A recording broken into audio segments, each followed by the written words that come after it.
en esa misma época, tuvimos que enfrentar al terrorismo. Hubo una fuga de todos los terroristas de la cárcel de Huamanga.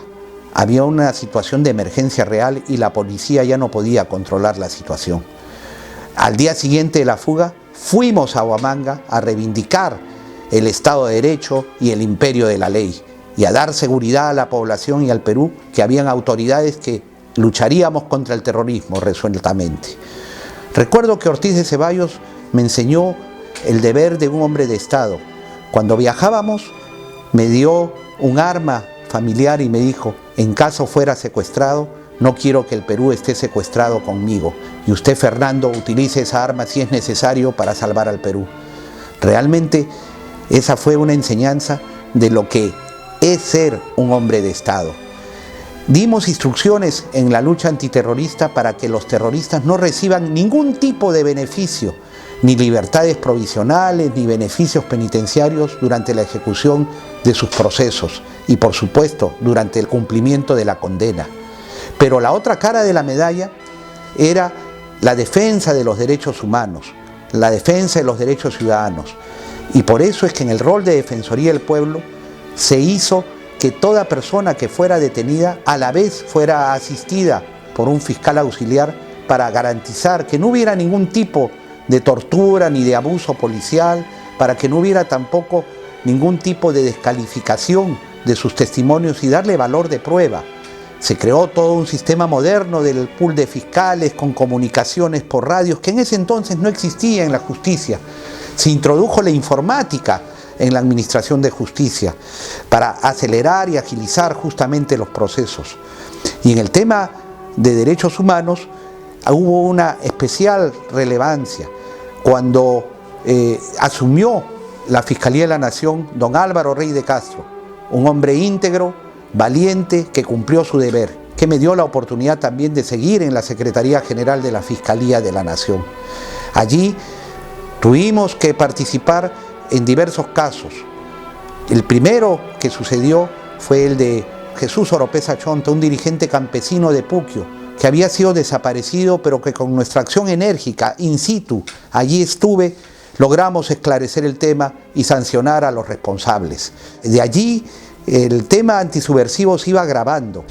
En Huamanga, en Huanta, en Ayacucho, en Apurímac, en una serie de zonas del país, ya la Fuerza Armada tenía el control y habían definitivamente excesos, abusos, violaciones de derechos humanos. Primero eran un grupo de evangélicos que en Huanta habían sido desaparecidos, y cuando se fue a averiguar, el corresponsal de la República, Jaime Ayala Zulca, llegó al estadio de Huanta, que estaba bajo el control de la Marina y particularmente de un oficial que usaba como seudónimo el comandante Camión. Llegó a esa base que era en el estadio de Huanta y nunca salió. Cuando recibimos la visita de los más altos directivos del diario La República, actuamos inmediatamente y al día siguiente nos constituimos en la zona. Allí, al llegar, un periodista me dio un croquis y me dijo: Jaime Ayala ya fue asesinado y ha sido allí enterrado en una fosa común en el croquis que me había dado.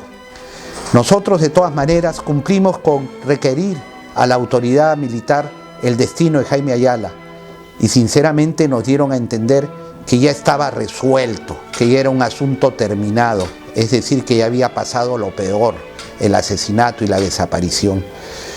Llegamos a la fosa común luego de que tuviera accidente un juez, el juez llamado a intervenir, y que prácticamente estuvimos al borde de la muerte porque nos metieron junto con el fiscal en una tanqueta, un tal teniente Barrabás, y ya nos había dicho que seguiríamos el mismo destino de los otros, pero felizmente, antes de partir yo había coordinado con un periodista también que me dijo que ahí había un destacado a quien conocía y me dio su apellido, y yo llamé por su apellido al oficial y reaccionó y finalmente pudimos salir de esa tanqueta que nos llevaba a la muerte. Cuando llegamos a Pucayacu, más allá de Huanta, encontramos huellas de pisadas militares y un olor hediondo, definitivamente un olor a muerte. Se hicieron las excavaciones, paró, recuerdo, un camión de evangélicos que nos ayudaron a hacer las excavaciones.